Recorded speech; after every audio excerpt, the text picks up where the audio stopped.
Bismillahirrahmanirrahim. Assalamualaikum warahmatullahi wabarakatuh. Alhamdulillah Rabbil Alamin. Kita ucapkan syukur kehadirat Allah SWT karena pada pagi hari ini kita dalam keadaan sehat, ya. Sehat ini adalah satu nikmat yang lebih tinggi daripada nikmat harta. Kenapa? Karena kesehatan tidak bisa dibeli, ya. Oleh karena itu, apabila kita diberikan oleh Allah kesehatan, itu adalah nikmat yang luar biasa. Di atas sehat ada nikmat yang paling tinggi, yaitu nikmat iman. Ya, kenapa? Karena iman tidak bisa dibeli dengan kesehatan. Para jemaah sekalian, tadinya saya ingin meneruskan kajian kita dalam buku Ekonomi Islam, Antitesis Ekonomi Kapitalis, ya. Tapi karena ini berdekatan dengan peringatan Maulid Nabi, ya. Kalau di tanggal itu lusa, ya, tanggal merah, maka pengurus masjid minta saya untuk membahas tentang Nabi Muhammad Sallallahu Alaihi Wasallam. Saya angkat yang terkait dengan bidang saya, yaitu manajemen, ya. Saya beri judul Manajemen Bisnis Nabi Muhammad Sallallahu Alaihi Wasallam. Jemaah sekalian, pertama yang harus kita ingat adalah Rasulullah itu sebagai teladan. Ya, ini diabadikan dalam surat Al-Ahzab ayat 21. A'udzubillahi minasyaitonirrajim. Laqad kana lakum fi Rasulillahi uswatun hasanah. Sungguh pada diri Rasulullah itu ada contoh teladan, ada suri teladan. Bagi siapa? Liman kana yarjullah, bagi orang-orang yang mengharapkan rahmat Allah. Kemudian wal yaumal akhir, dan kedatangan hari kiamat. Wa dzakarallaha katsira, dan dia banyak menyebut Allah, ya.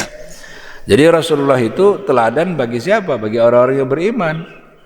Kalau bagi orang kafir, musuhnya malah, ya.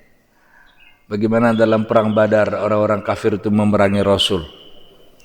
Dalam perang Uhud, ya, Rasulullah terdesak dan para sahabat melindungi Rasulullah.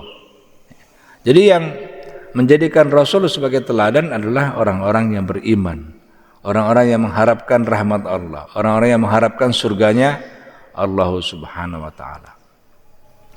Nah, saya lihat di dalam tafsir Sufatut Tafasir, ketika Syekh Ali As-Subuni membahas ayat ini, apanya yang minimal patut diteladani, itu ya. Karena sisi kehidupan Rasulullah itu semuanya teladan, dari mulai beliau bangun sampai tidur lagi. Tapi menurut Imam Ali As-Subuni ada minimal ini 3 hal yang harus kita teladani daripada Rasulullah. Pertama adalah keikhlasannya, ya. Yang kedua adalah jihadnya, dan yang ketiga adalah sabarnya. Nah, ini berat-berat semua ini. Ya, ikhlas itu tidak mudah. Jihad apalagi butuh kesungguhan, apalagi sabar. Ya, tapi ini semua tergambar dalam peristiwa-peristiwa yang beliau lalui. Misalnya peristiwa Taif. Peristiwa Taif itu Rasulullah ingin mencari tempat baru di mana dakwahnya bisa diterima. Karena di Mekah tidak diterima. Ya, orang masuk Islam disiksa, diteror. Lalu Rasulullah mencari tempat. Dicobalah kemudian hijrah ke Taif. Apa yang terjadi? Bukannya malah diterima, bukan hanya sekedar ditolak, ya, tapi dilempari Rasulullah, ya, dilempari batu, dilempari kotoran. Yang tadinya bajunya bersih, pulang-pulang kotor dan berdarah. Nah, kemudian saking lelahnya Rasulullah kemudian bersandar di sebuah pohon, sebuah pokok, ya. Lalu Jibril tidak tega, ya, melihat kekasih Allah begitu sedihnya. Lalu Jibril menghampiri, wahai Muhammad, bagaimana kalau aku balikkan Taif itu sehingga mati semua penduduknya? Itu Itu saking kesalnya Jibril. Apa kata Rasulullah? Jangan. Nah, ya. Ini yang terkenal dari para perkataan Rasulullah, ya. Wa innahum qaumi fa innahum la ya'lamun. Ya. Mereka itu adalah kaumku dan mereka enggak ngerti, mereka belum tahu dengan agama ini. Artinya apa? Artinya Rasulullah mengharapkan anak-anak mereka nanti menjadi orang yang beriman. Ya. Dan memang pada kenyataannya terjadi. Ya, sekarang malah Taif itu tempat daerah yang subur. Ya, di sekitar Mekah. Jadi kalau misalnya para jamaah umroh ya, kemudian ada program hijrah ke rehlah ke Taif, maka di sana akan kita dapati daerah pertanian yang subur ya. Dan orang-orangnya beriman semua. Jadi luar biasa ikhlasnya Rasulullah, karena dalam berjuang itu Rasulullah tidak mengharapkan yang lain kecuali Allah Subhanahu wa taala. Yang kedua jihadnya. Nah ya, jihadnya. Ini saat muda Rasul itu tidak suka begadang, ya Muhammad kecil lah, itu tidak suka begadang. Ya. Dan tidak suka main-main di siang hari. Jadi bagaimana produktifnya waktunya ya. Ini bukannya di saat dewasa, di saat anak-anak, di saat kecil. Beliau tidak suka begadang dan siang hari itu tidak main-main. Ya. Sebagaimana kita lihat dalam sejarah hidup Rasulullah, kan memang Rasulullah itu beban hidupnya berat. 8 tahun sudah yatim piatu. Ya, coba siapa di antara kita yang yatim piatu sudah dari umur 8 tahun? Artinya umur 8 tahun sudah tidak mendapatkan kasih sayang ayah dan ibu. Ya, siapa? Nggak ada. Ya. Nah, 6 tahun ya, nanti 8 tahun baru kakeknya meninggal. 6 tahun itu sudah yatim piatu. Ya, begitu kerasnya kehidupan Rasulullah, dia harus hidup sendiri, mandiri, sehingga itu menempa jiwanya. Tidak manja. Ya. Nah, jadi kesungguhan itu diuji dari kecil. Ya. Makanya kemudian orang-orang yang memang dari kecil itu banyak ujian, biasanya tangguh-tangguh mentalnya. Ya. Bahkan kalau kita lihat pebisnis hebat itu, kecilnya itu luar biasa perjuangan hidupnya. Ya, katakanlah konglomerat di Saudi namanya Sulaiman Al-Rajhi. Kalau kita lihat perjuangan kecilnya itu luar biasa, dahsyat. Ya. Seolah-olah kita tidak bisa membayangkan bagaimana seorang Sulaiman kecil ya, yang sangat susah hidupnya menjadi seorang konglomerat yang sangat kaya di Saudi Arabia itu. Yang dia mewakafkan 100.000 batang kurma di provinsi Riyadh, dan itu adalah wakaf kebun kurma terbesar yang pernah ada di dunia. Ya, Masya Allah. Nah, yang terakhir adalah sabarnya. Ya, kasus Badui yang kencing di masjid. Ya, ini diabadikan di dalam sebuah hadis. Orang Badui masuklah ke masjid, pilih pojok kencing di situ. Ya, masjidnya jangan bayangkan kayak masjid kita ini ya. Masjid itu ya lantainya ya pasir gitu ya, tanah gitu. Ya. Lalu para sahabat marah, mau nempeleng itu. Lalu ditahan sama Rasul, jangan. Biarkan dia selesai dengan hajatnya. Begitu selesai di hajatnya dipanggil sama Rasul. Ayo fulan sini. Tanya Rasul, kamu tahu ini masjid? Tahu ya Rasul. Kamu tahu di sini tidak boleh kencing? Enggak tahu katanya. Ya, bilang Rasul, ini masjid tidak boleh kencing. Ya sudah kalau gitu ditimbun saja itu. Bekas kencingmu ditimbun dengan pasir, karena kan kalau pasir kan nyerap dia ke bawah. Timbun, kalau panas dia hilang. Timbun saja, timbun. Ya, nah lalu orang Badui itu kemudian mendoakan semoga Allah merahmati Muhammad, tidak merahmati sahabat yang lain ya. Karena dia kesal mau ditempeleng gitu. Jadi bagaimana sabarnya? Dan kesabaran Rasulullah itu dari sepanjang hidupnya bisa kita lihat. Ya. Nah, oleh karena itu saya sarankan kepada para jamaah untuk memiliki satu buku khusus tentang kehidupan Rasulullah. Miliki di rumah, harus ada di rumah. Ya, harus ada di rumah. Kalau nggak ada, beli nanti. Ya, satu tentang kehidupan Rasulullah dari mulai beliau lahir sampai beliau wafat. Ya, itu kalau setiap rumah Muslim, dalam pikiran saya itu wajib ada. Supaya apa? Supaya kita bisa mengenal Rasulullah. Siapa Rasulullah? Jangan-jangan selama ini kita nggak kenal dengan Rasulullah. Kita sebut namanya dalam setiap sholat. Allahumma sholli ala Muhammad wa ala ali Muhammad. Tapi kita tidak tahu siapa Muhammad itu. Ini patut untuk kita pikirkan. Ya, kenapa? Karena kita sholat itu dalam sebulan ratus kali kita sebut nama Muhammad. Ratus kali. Tapi apakah betul kita sudah mengetahui bagaimana perjuangan Nabi Muhammad SAW dalam hidupnya? Ya. Nah, belum lagi dengan bagaimana kasih sayangnya. Ya. Surat At-Taubah ayat 128. Mari coba kita buka sama-sama ya. Taubah 128. Nah, di sini bagaimana Allah menggambarkan kasih sayangnya seorang Muhammad ya sallallahu alaihi wasallam. A'udzubillahi minasyaitonirrajim. Laqad ja'akum rasulun min anfusikum azizun 'alaihi ma 'anittum harisun 'alaikum bil mu'minina raufur rahim. Ya, sungguh telah datang kepadamu seorang rasul dari kaummu sendiri, bukan dari kaum yang lain. Ya. Memang betul-betul orang Arab, suku Quraisy ya. Berat terasa olehnya penderitaan yang kamu alami. Saking sayangnya ya. Berat dirasa olehnya penderitaan yang kamu alami. Dan dia sangat menginginkan keimanan dan keselamatanmu. Ya. Maka Rasulullah ketika Rasulullah mau wafat, yang dia ingat hanya dua saja.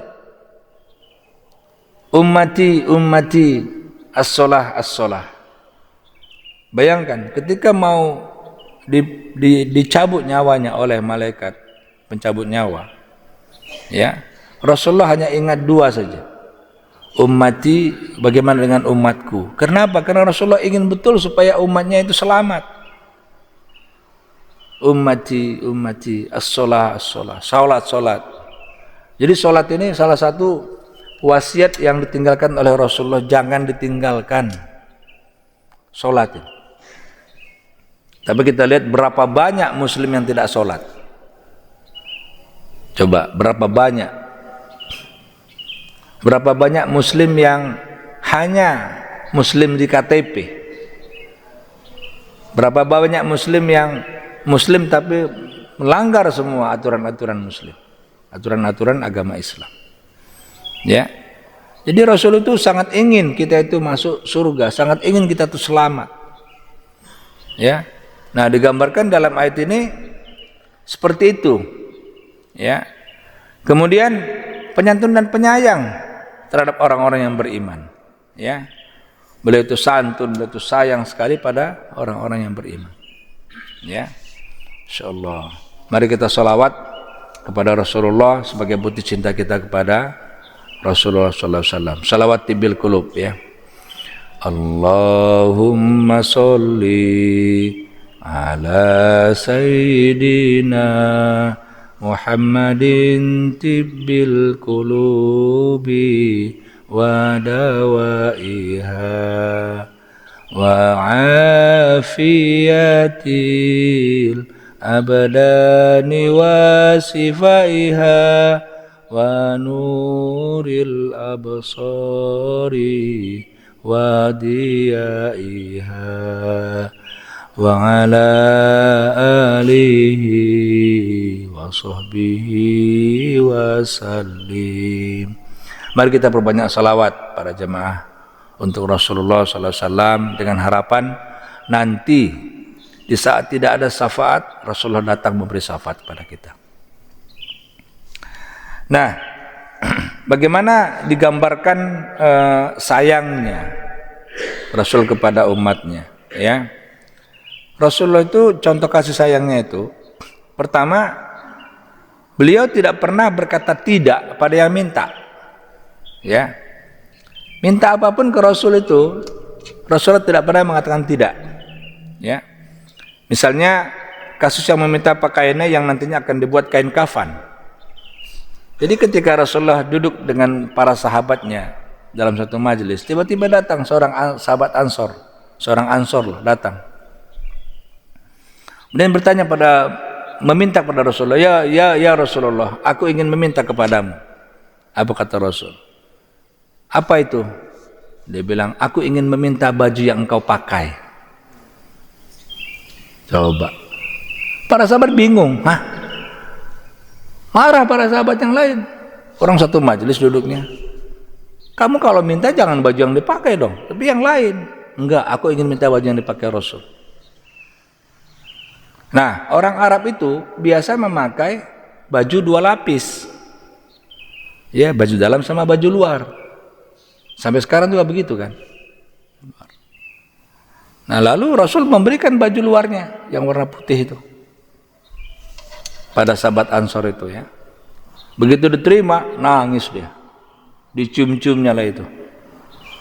Sampai dia bilang, "Ya Rasulullah, terima kasih banyak." Ya. Terima kasih banyak. Aku ingin ketika aku nanti meninggal dunia, bajumu ini aku buat kain kafan. Saking cintanya pada Rasulullah. Allah. Sahabat begitu mendengar itu, semuanya terharu. Yang tadinya kesel, yang tadinya marah karena seolah-olah tidak punya sopan santun, minta baju yang sedang dipakai, begitu diterima, semuanya terharu para sahabat. Begitulah cintanya, cinta para sahabat kepada Rasul dan juga cinta Rasul kepada para sahabat. Ya. Jadi sampai-sampai dia merindukan nanti meninggal dunia yang jadi kafannya adalah pakaian yang dipakai Rasulullah SAW. Ya. Nah, yang kedua, Rasul itu memberi tanpa takut kekurangan. Ya, Rasulullah itu sangat kaya.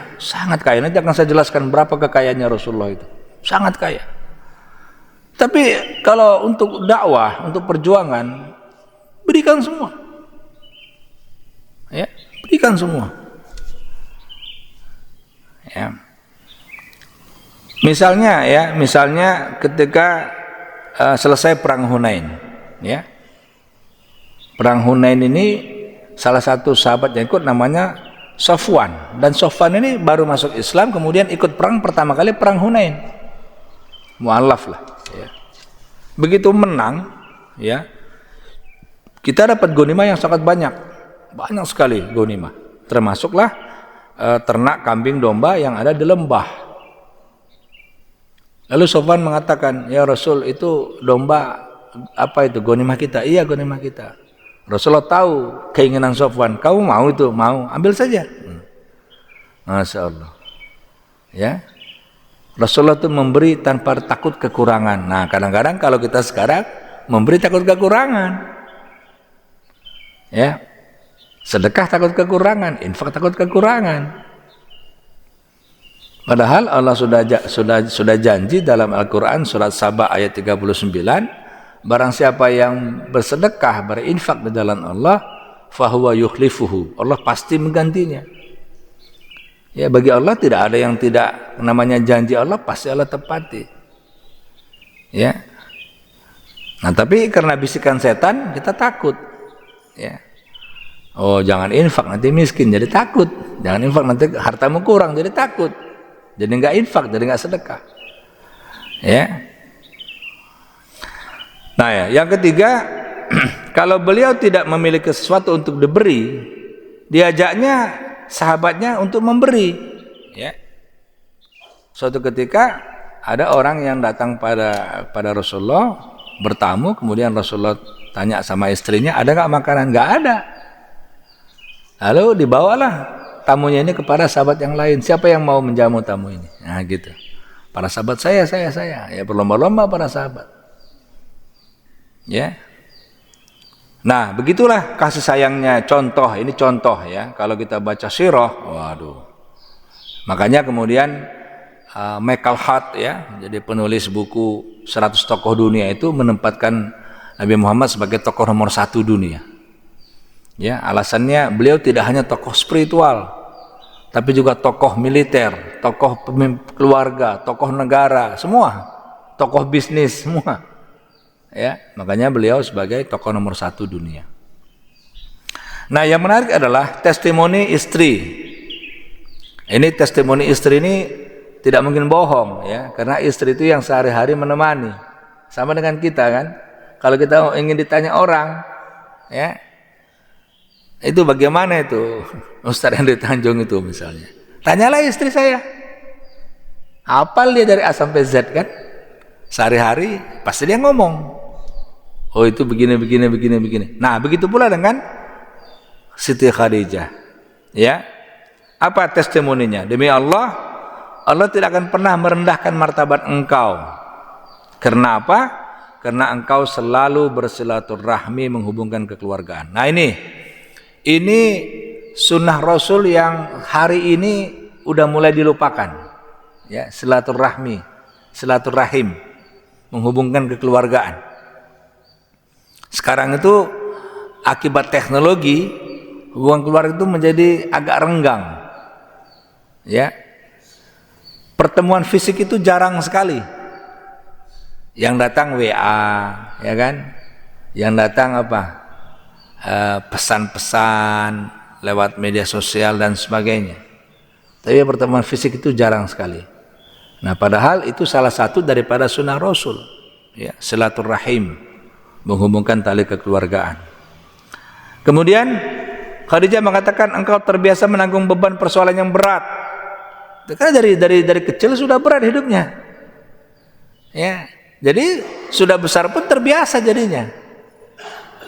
Ya, bagaimana coba seorang hamba yang Allah pilih, kemudian bisa menguasai ketika itu 2/3 sepertiga dunia, ya, Islam seluruh dunia bisa masuk, ya, dari hanya seorang yang berjuang luar biasa, ya, nyawanya pun dipertaruhkan untuk agama, ya. Kemudian engkau terbiasa mencari yang baru. Nah, karena beliau ketika muda itu bisnismen, pedagang, jadi biasa inovatif, kreatif. Kalau pedagang tidak inovatif, pedagang tidak kreatif, maka dagangannya susah untuk cepat berkembang, ya. Kemudian engkau selalu berusaha menghormati tamu. Nah ini, ya, bagaimana Khadijah melihat kalau ada tamu, Rasulullah itu penghormatannya luar biasa, dan sampai hari ini itu menjadi budaya di Arab, ya, menjadi budaya bukan di Arab lah, di Islam, ya, karena orang Turki juga bukan orang Arab tapi orang Islam, ya. Tapi bagaimana orang-orang Turki memperlakukan tamunya luar biasa, masya Allah. Saya mengalami sendiri.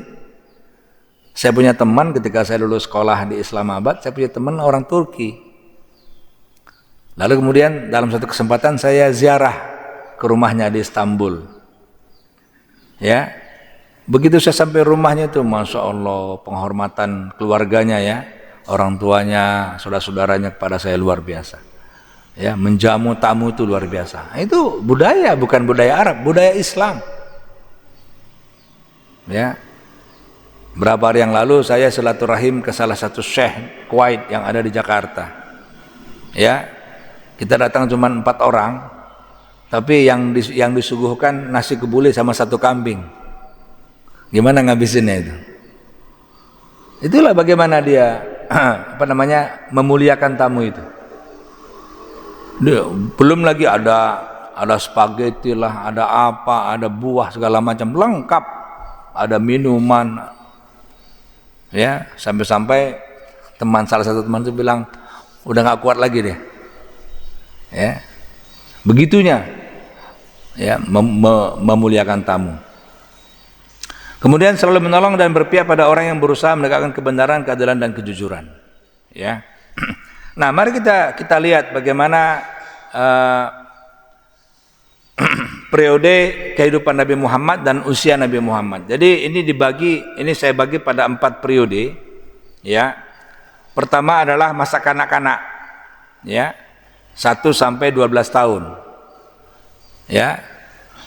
Dan mulai umur 12 tahun sampai 30 tahun dia menekuni dunia bisnis. Bayangkan umur 12 tahun sudah mulai bisnis. Meskipun ketika itu beliau masih magang, masih belajar. 12 tahun beliau sudah ikut dagang dengan pamannya ya ke Syria. Dulu namanya Syam, sekarang sudah Syria. Umur 12 tahun. Ya. Sampai umur 37 tahun beliau berbisnis. Jadi 25 tahun. Ya. 12 tahun magang, 17 tahun sudah usaha sendiri, 25 tahun sudah melamar Khadijah dengan mahar miliaran kalau uang kita sekarang. Lalu menjadi konglomerat sampai umur 37 kemudian beliau adalah masa-masa kontemplasi. Ya. Nah, ini sampai 43 tahun. Jadi 3 tahun itu beliau ke Gua Hira terus. Berkontemplasi, merenungi kehidupan, ya karena akan dipilih oleh Allah sebagai Rasul. Jadi ditempa. Sampailah ketika umur 40, datanglah malaikat Jibril menurunkan wahyu pertama, Iqra, yang di Gua Hira. Ya. Nah, insya Allah sebentar lagi akan dipasang gondola dari bawah ke Gua Hira. Jadi kita nggak perlu lagi jalan kaki, ya, langsung naik gondola sampai ke Gua Hira. Ya. Pemerintah Saudi sudah merancang itu. Kalau nggak salah tahun 2025 sudah bisa dipakai. Nah, kemudian masa-masa dakwahnya adalah 23 tahun. Dari mulai 40 sampai Rasulullah 63 tahun. Ya. Coba bayangin. Begitulah 4 fase bagaimana kehidupan Rasulullah Shallallahu alaihi wasallam, ya. Nah, kemudian bagaimana dengan masa kecilnya? 6 tahun yatim piatu, 8 tahun ditinggal kakek, 9 tahunan harus mulai mencari nafkah dan menggembala dengan kerja apa saja untuk meringankan beban ekonomi sang paman. Karena pamannya Abi Thalib itu bukan orang kaya, ya, orang susah juga, anaknya banyak. Jadi Rasulullah itu dari kecil itu sudah terbiasa untuk berpikir dia harus meringankan beban pamannya. Maka dia menggembala kambing. Umur 9 tahun sudah menggembala. Bayangkan. Sekarang anak-anak umur 9 tahun ngapain? Kan gitu aja. 12 tahun sudah dagang, udah ikut dagang sama pamannya ke luar negeri, ekspor impor. Sekarang anak-anak 12 tahun ngapain? 17 tahun sudah bisnis sendiri, udah dagang sendiri. Sekarang anak-anak 12 tahun ngapain? Jadi hebatnya bisnis Rasulullah itu memang dari kecil ditempa. Makanya sekolah bisnis terbaik adalah sekolah yang ditempa dari kecil. Ya, dari kecil memang diarahkan untuk menjadi pebisnis. Karena bisnis itu bukan di kelas, tapi di lapangan. Ya. Nah, itulah yang kemudian membentuk jiwa wirausahanya, ya. Nah, unsur-unsur manajemen yang ada dalam gembala ini saya coba merenung, ya, bagaimana Rasulullah itu mulai 9 tahun menggembala, ternyata itu tarbiyah, ya, latihan, training dari Allah untuk menempa jiwa kepemimpinannya, leadershipnya, ya. Kenapa? Di situ ada pathfinding, mencari, ya.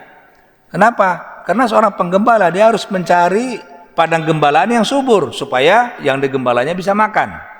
Kedua, ada unsur directing, mengarahkan. Artinya apa? Menggiring ternak ke padang rumput gembalaan yang subur. Menggiring ternak itu tidak mudah, apalagi kalau ternaknya ratusan. Ya, tidak mudah.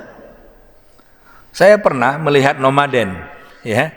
Ketika saya kuliah di Pakistan, saya rihlah ke daerah utara, ke daerah Kashmir. Di tengah jalan saya lihat ada orang nomaden. Nomaden ini orang yang pindah-pindah membawa gembalaan yang jumlahnya ratusan. Saya lihat itu bagaimana dia membawa gembala di jalan raya itu teratur rapi gembalanya. Takjub saya. Bagaimana ratusan gembala itu panjang sekali, itu rapi gitu, kayak orang baris berbaris itu gembala itu. Jadi jalan itu tidak tertutup. Cuman sebelah aja gitu. Karena sebelah dipakai, sebelah lagi lewat mobil. Tapi artinya sang penggembala ini, ya, itu begitu terlatihnya untuk mengarahkan ternak-ternak itu. Saya bayangkan bagaimana dulu Rasulullah mengarahkan ternak-ternaknya. Directing. Ya. Yang ketiga, controlling, mengawasi agar tidak tersesat atau terpisah dari kelompoknya. Kalau 5-10 mungkin tidak masalah, tapi kalau ratusan. Yang berikutnya protecting, melindungi dari hewan pemangsa dan pencuri. Dan terakhir adalah reflecting, ya, karena di alam bebas maka dia merenungi alam manusia dan Tuhan. Ya, jadi ini adalah hablum minallah, hablum minannas. Ya. Nah, dengan gembala, dengan 9 tahun menjadi gembala sampai umur 12 tahun, 3 tahun beliau menjadi penggembala kambing, maka sifat yang 5 ini, sifat kepemimpinan yang 5 ini yang nanti akan dibutuhkan untuk menjadi seorang pemimpin dunia, ya, sebagai Rasul, fact finding, directing, controlling, protecting, reflecting, beliau miliki. Ya. Jadi leadership terbaik itu adalah di lapangan dengan cara langsung dilatih, ya. Nah, ini karir bisnisnya. Coba lihat karir bisnisnya, ya. 12 tahun magang, 17 tahun usaha mandiri, 25 tahun menjadi entrepreneur, lalu menikah dengan Khadijah yang punya modal, menjadi konglomerat. Umur 30 tahun kemudian peduli dengan masalah-masalah akhlak. 40 tahun diangkat menjadi nabi. Kemudian 53 tahun apa ini? Membangun pasar di samping masjid karena beliau hijrah ke Madinah lalu membangun ekonomi. Dan umur 63 tahun beliau meninggal dunia, ya. Nah, lalu bagaimana dengan konsep dasar, ya, manajemen? Ya, ini tentunya sama-sama kita tahu, ya.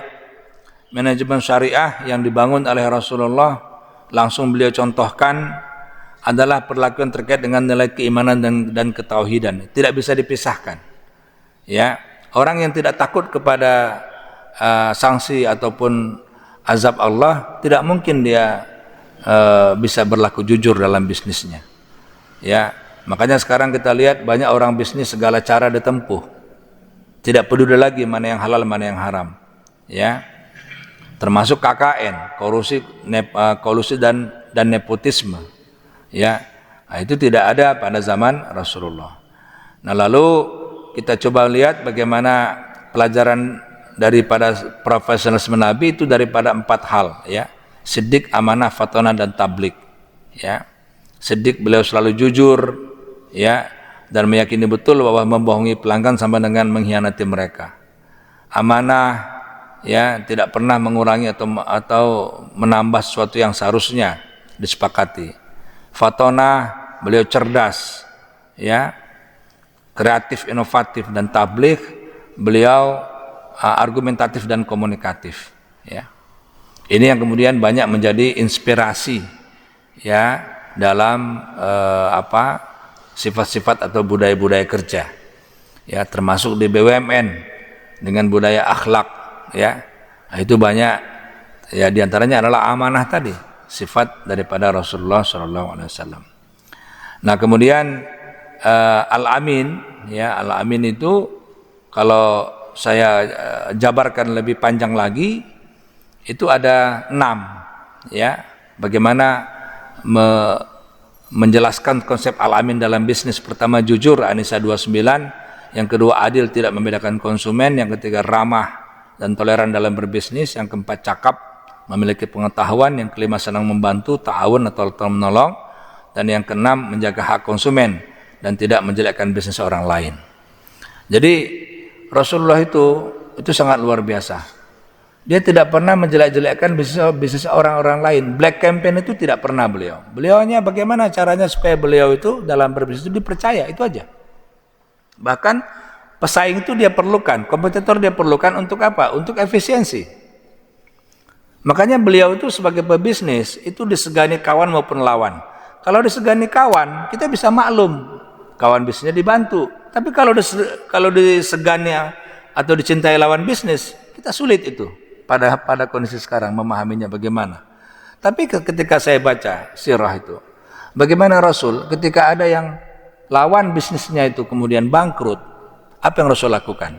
Dia datang kepada lawan bisnis itu, dia kasih modal untuk lawannya bisa berdagang, bisa usaha lagi. Coba bayangin. Orang sekarang kalau kompetitornya mati, alhamdulillah gitu kan. Syukur pesaingnya sedikit. Rasulullah tidak. Rasulullah datangin, Allah kasih modal. Makanya kemudian lawan bisnis, Masya Allah, ini bukan akhlak orang biasa. Sehingga dalam bisnis beliau disegani oleh kawan maupun oleh lawan bisnis. Ya. Nah, kenapa? Karena memang yang namanya kompetitor itu diperlukan untuk apa? Untuk menciptakan efisiensi. Berpikir bagaimana caranya kita bisa menjual barang dengan kualitas bagus tapi harga lebih murah. Nah, ini satu penelitian yang dilakukan oleh Colin Moore dan Zalotnik, ya, ini orang Amerika, tentang bagaimana Rasulullah itu berbisnis. Maka dia punya kesimpulan, the act of entrepreneurship is an act patent of copying with childhood experiences. Ya, jadi keberhasilan seorang pebisnis itu ditentukan oleh bagaimana masa kecilnya itu ditempa. Masya Allah. Makanya kita lihat bagaimana konglomerat kita sekarang, ya, misalnya Khairul Tanjung lah, ya, kalau baca buku si Anak Singkong, ya, coba baca buku si Anak Singkong itu, bagaimana perjuangannya, bagaimana dulu masa kecilnya dia susah, tapi karena masa kecil itu membuat dirinya ditempa, ya, sehingga sekarang Khairul Tanjung atau disebut dengan CT menjadi orang Muslim terkaya mungkin di Indonesia hari ini, ya. Nah, kemudian Manfred Katz de Vries, ya, itu mengatakan because of hardship they have encountered, many of them seem to be a mission. They are going to prove the world wrong and to show everyone that they can amount to something. Ya, jadi karena sulitnya kehidupan yang mereka alami, kerasnya kehidupan yang mereka alami, mereka ingin membuktikan bahwasanya aku mampu, aku bisa, gitu ya. Sehingga mereka menjadi pebisnis yang hebat, ya. Nah, kemudian ini strateginya, ya, dalam membangun trust, dan ini yang paling penting menurut saya adalah hartanya Rasulullah. Ini saya dapatkan dari disertasi, ya. Nah, ini bukan tulisan biasa. Ini disertasi daripada Abdul Fattah. Dalam disertasi doktornya namanya Abdul Fattah As-Samman dengan judul Amwalun Nabi sallallahu alaihi wasallam kasban wa infaqan wa turistan dengan terbitan Darul Fikr. Nah, di situ dijelaskan bahwasanya usaha Rasulullah itu kalau ditotal ada 1.216.343 gram emas. Ya, kalau kita rupiahkan 1.581 miliar. Kemudian pembiayaan Rasulullah, bagaimana Rasulullah memberikan pembiayaan, itu 1.251.601 gram emas setara dengan 1.627 miliar. Dan wakaf Rasulullah, ini Rasulullah itu luar biasa wakafnya, 15 bidang tanah dengan harga jual masing-masing 25,5 gram emas, ini rata-rata, sehingga total wakaf beliau adalah 382,5 kilogram emas atau setara dengan 497 miliar. Setengah triliun wakafnya Rasulullah. Jadi kalau ditotal semua, maka kekayaan Rasulullah itu adalah 3,7 triliun. Rasulullah itu bukan orang miskin. Tapi semua kekayaannya untuk dakwah, untuk umat. Beliau hanya mengambil yang diperlukan saja. Masya Allah. Ya. Nah, jadi inilah yang ingin saya sampaikan pada kajian pagi ini dalam rangka kita memperingati Maulid Nabi, ya. Jadi kalau tidak kenal maka tidak sayang. Tapi kalau kita kenal dengan Rasulullah, begitu disebut namanya kita akan sayang sekali, ingin berjumpa dengan beliau. Mari kita salawat sekali lagi, salawat tibil qulub. Allahumma sholli, sama-sama ya. Ala Sayyidina Muhammadin tibbil qulubi wa dawaiha wa afiyatil الأبدان وصفائها ونور الأبصار وديائها وعلى آله وصحبه wasallim. Nah, ini ada di dalam buku saya Manajemen Syariah dari kisah 25 Nabi dan Rasul yang terbit pada tahun 2021 ya. Jadi ini sudah buku 3 tahun yang lalu, ini sudah habis saya nggak punya stok lagi ya. Dengan pengantar Menteri Koperasi yang menjadi Wakil Ketua Umum Masyarakat Ekonomi Syariah. Demikian yang bisa saya sampaikan. Kalau ada pertanyaan silakan.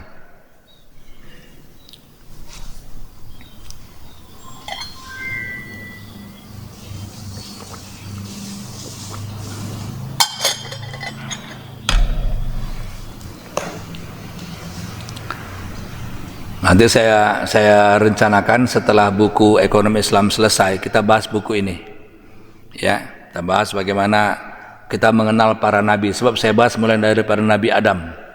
Nabi Adam terus sampai Nabi Muhammad. Jadi 25 bab. Ya, kita mengenal 25 nabi secara lebih dekat. Baik, kalau tidak ada kita tutup dengan doa kifarat majelis. Subhanakallahumma wa bihamdika asyhadu an la ilaha illa anta astaghfiruka wa atubu ilaik. Assalamualaikum warahmatullahi wabarakatuh.